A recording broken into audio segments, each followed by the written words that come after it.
ये तो कागज पर पेंसिल से बनाना भी कठिन है, तो सोचिए इसे पत्थर पर कैसे उकेरा गया होगा। क्या आपको इस मंदिर के आर्किटेक्चर को देखकर आश्चर्य नहीं हुआ?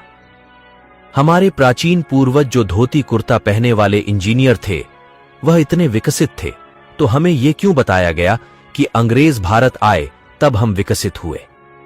इसे देखने के बाद भी अगर आप वामपंथी इतिहासकारों के डॉक्टर षड्यंत्रों का अंदाजा नहीं लगा पाए, तो आपका स्वाभिमान अंदर ही अंदर मृत हो रहा है।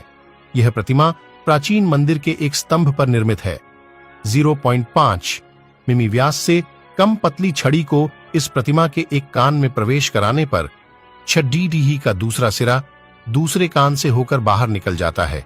क्या आप बता सकते धोती कुर्ता पहनने वाले प्राचीन इंजीनियरों ने यहाँ किस तरह की टेक्नोलॉजी का इस्तेमाल किया होगा? भारतवर्ष के हिंदू मंदिर की भव्यता देखिए।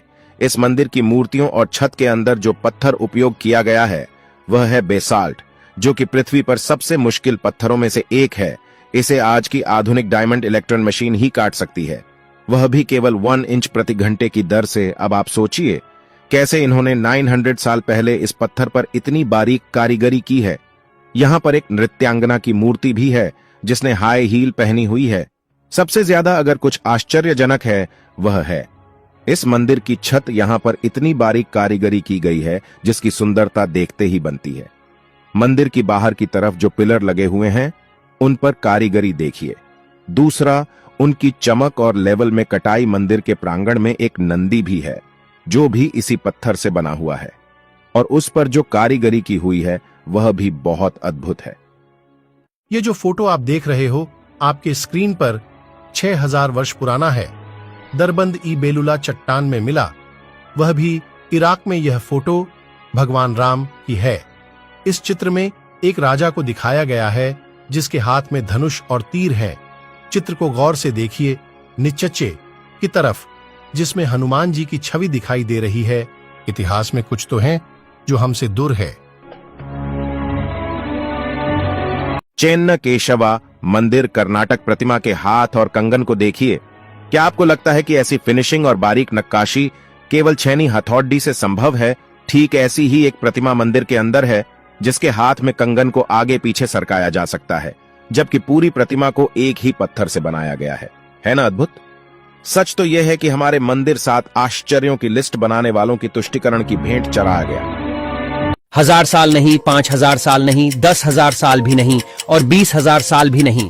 बात करते हैं करीब 28,500 साल की, जब इस धरती लोक में कोई अब्राहमिक रिलीजन जैसे कि क्रिश्चियनिटी और इस्लाम एग्जिस्ट ही नहीं करते थे। बात हो रही है कल्प विग्रह की।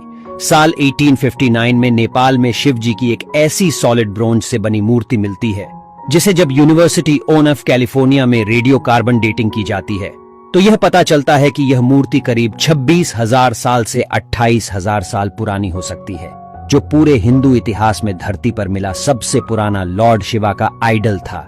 न जाने ऐसे कई पुराने इतिहास भारत से लेकर पूरे दुनिया भर में दबे पड़े होंगे जो समय समय पर मानव को आश्चर्यचकित कर देती हैं। भारत के लोगों ने आखिरकार ये कैसे किया? भारत में है दुनिया का एकलौता ऐसा मंदिर जो सीधा नहीं बल्कि उल्टा बनाया गया है। गुजरात में एक बावरी है जो रानी उदयवती द्वारा 900 साल पहले निर्मित की गई थी। ये 100 रुपए के नोट के पीछे भी बनी हुई है, सरस्वती नदी तट पर स्थित रानी की वास में। इस मंदिर में ज्यादातर भगवान विष्णु की मूर्तियां हैं। इस बावरी को उल्टे मंदिर के रूप में बनाया गया है जो पानी की पवित्रता को उजागर करता है। अगर आप इस मंदिर को देखेंगे तो आपको उलटे लिखे पंक्तियां और 800 से अधिक मूर्तियां के साथ इस मंदिर में सारे सीढ़ियां नीचे की ओर जाते हैं। 1890 में आर्कियोलॉजिकल सर्वे ऑफ इंडिया के द्वारा इसे खोजा गया और इसे पूरा बाहर लाने में लगभग 30 साल का समय लगा। अद्भुत कैसे?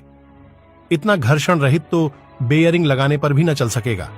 भारत के मंदिरों की अद्भुत अविश्वनीय कुशल शिल्पकारी एक ही पत्थर को काटकर नक्काशी तक तो ठीक थी, पर पत्थर के अंदर इतनी घर्षण कैसे?